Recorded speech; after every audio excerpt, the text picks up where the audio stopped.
Selamat datang di channel Pertanian dan Sejarah. Channel ini adalah memberikan info-info tentang pertanian dan memberikan edukasi tentang pertanian dan sejarah. Untuk itu, Kang Bro semuanya, yuk kita simak video selanjutnya. Assalamualaikum warahmatullahi wabarakatuh, Kang Bro. Nah, sekarang Anda kembali lagi ke channel Pertanian dan Sejarah. Kali ini saya akan menjelaskan tentang bagaimana sebelum tanam diberikan mikroorganisme lokal. Atau banyak orang yang mengatakan dengan menggunakan M4, M7, M9 dan bla bla bla bla. Itu adalah sangat baik sekali. Yang artinya setelah pengolahan lahan yang terakhir, artinya setelah diratakan, petakan, bisa Anda gunakan dengan bakteri. Artinya bahwa bakteri tersebut adalah fungsi daripada bakteri tersebut untuk menyuburkan tanah, Kang Bro. Jadi kita ini adalah sebelum pemupukan kita sudah diberikan biangnya. Artinya dengan bakteri tersebut sama saja kita dengan membuat pabrik pupuk di lahan sawah kita. Ini banyak orang yang tidak tahu, dan ini adalah banyak yang diabaikan. Banyak keuntungannya kita memberikan bakteri di lahan tersebut. Selain kita sebagai pengurai bakteri itu, juga sebagai penambat-penambat unsur lain seperti penambat nitrogen, penambat fosfat, dan pupuk yang tidak terserap. Seandainya sudah ditanam padi, insya Allah akan terserap oleh bakteri-bakteri tersebut. Selain itu juga bakteri memproduksi kandungan unsur hara, yaitu makro dan mikronya. Nah, untuk itu Kang Bro, nanti kita simak penjelasan saya berikutnya. Bagaimana keuntungan atau kekurangan, kelebihan, kita simak dalam video.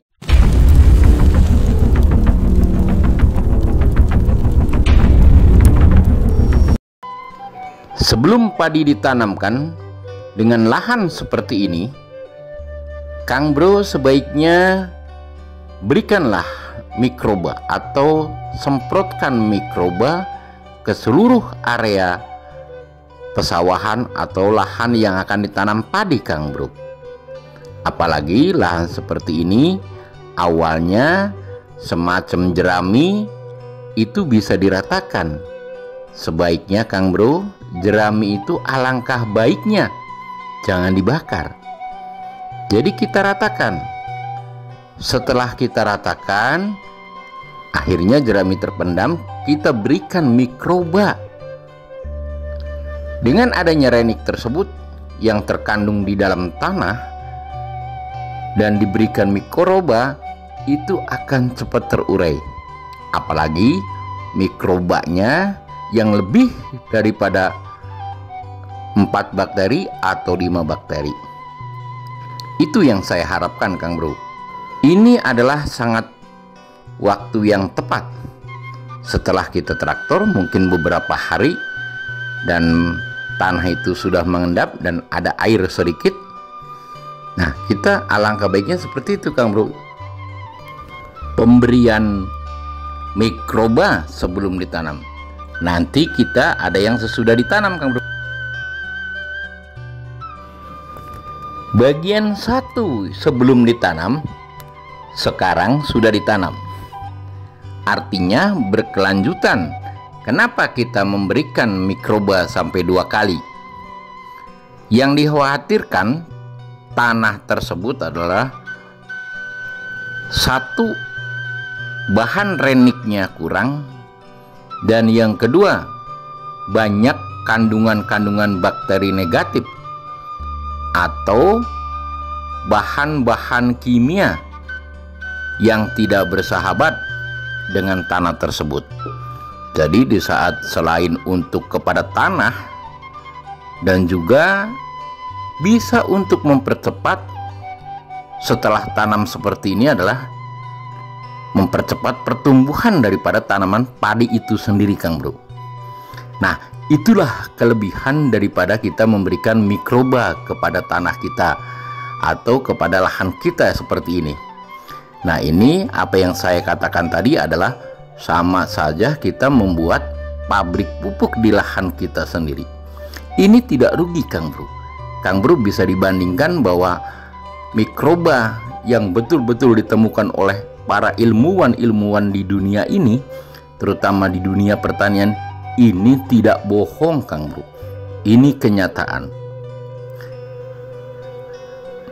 Kalau kita sudah memberikan mikroba, Kang Bro bisa merasakan bahwa mikroba bekerja dengan sangat cepat dan sangat lumayan dan dapat membantu para petani, terutama di bidang pupuk. Dan bahkan kalau reniknya banyak di dalam tanah ini pupuk yang ada di lokasi ini atau di tanaman saya ini akan bertambah apa yang kita berikan, atau kita bisa mengurangi. Nanti kita bisa lihat sendiri bagaimana pertumbuhan setelah diberikan daripada mikroba itu sendiri. Mungkin Kang Bro bertanya-tanya, mikroba apa yang harus diberikan? Seperti yang mikroba yang kedua ini. Sebetulnya apa yang diberikan itu tidak jauh berbeda dengan yang pertama. Itu kita kembali lagi ke Kang Bro semuanya. Apakah kita akan membuat mikroba organisme lokal sendiri seperti dari bonggol pisang, cucian beras, Yakult, dan air ikan, dan yang lainnya. Yang penting adalah mikroba itu tujuannya yang dapat mengurai bahan organik yang terkandung di dalamnya, dan juga ada juga yang bisa untuk mempercepat pertumbuhan, artinya untuk merangsang akar-akar itu sendiri. Itu banyak sebetulnya, Kang Bro. Semacam Lactobacillus, Aspergillus, Bacillus sp, dan juga walaupun Pseudomonas dilakukan di saat padi sudah besar, tapi kita kenapa tidak? Kalau ada kandungan Pseudomonas di saat memberikan mikroba yang kedua sebelum dipupuk, seperti tanaman yang Kang Bro lihat ini sangat cocok. Selain juga virus atau jamur yang lain di daun ini dan juga jatuh ke tanah, mereka akan bekerja dengan yang lainnya. Pemberian mikroba sebelum dipupuk ini adalah sangat menguntungkan, Kang Bro. Artinya kita juga dapat mengurangi pupuk daripada kimia itu yang biasa kita pakai. Nanti Kang Bro bisa lihat, saya tunjukkan setelah penyemprotan mikroba kedua kali, ini pertumbuhannya sangat cepat sekali, Kang Bro.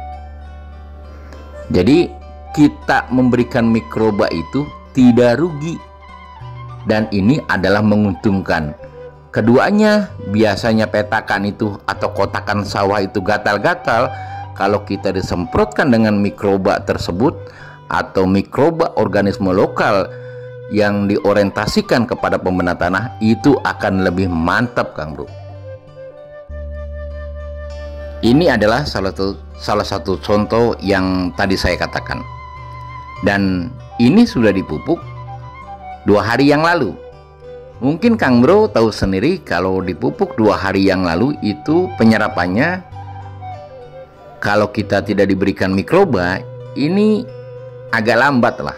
Artinya kita baru 5 hari atau 4 hari atau paling cepatnya 3 hari itu baru kelihatan. Nah, ini salah satu contoh setelah dipupuk 2 hari. Artinya pas saya datang ke sini, ini adalah 2 hari ini. Pertumbuhannya sangat bagus sekali. Jadi saya sarankan kepada Kang Bro semuanya, 1, jerami jangan dibakar, diratakan seluruh petakan biar tidak berbelit kepada traktor. dan lalu disemprotkan menggunakan mikroorganisme lokal yang sesuai untuk arahannya pembenah tanah, parameternya, dan nanti kita lihat buktinya. Ini baru setengahnya dari dosis. Dari dosis itu baru setengahnya. Selain itu juga sekarang ini setelah dipupuk, saya sekarang itu sedang penanggulangan masalah hama. Jadi kita ini komplit lah Kang Bro untuk pencegahan itu. Jadi sekali lagi kepada Kang Bro semuanya, kita tidak rugi memberikan mikroorganisme lokal itu. Biaya juga sangat murah, kita bisa bikin sendiri. Hanya mungkin para pekerja untuk menggunakan atau pekerja yang menyemprotkan kepada lahan itu sendiri. Ini lihat Kang Bro pertumbuhannya. Kang Bro bisa bayangkan. Untuk itu Kang Bro, Anda bisa komentar di kolom komentar ini bila kurang jelas Kang Bro.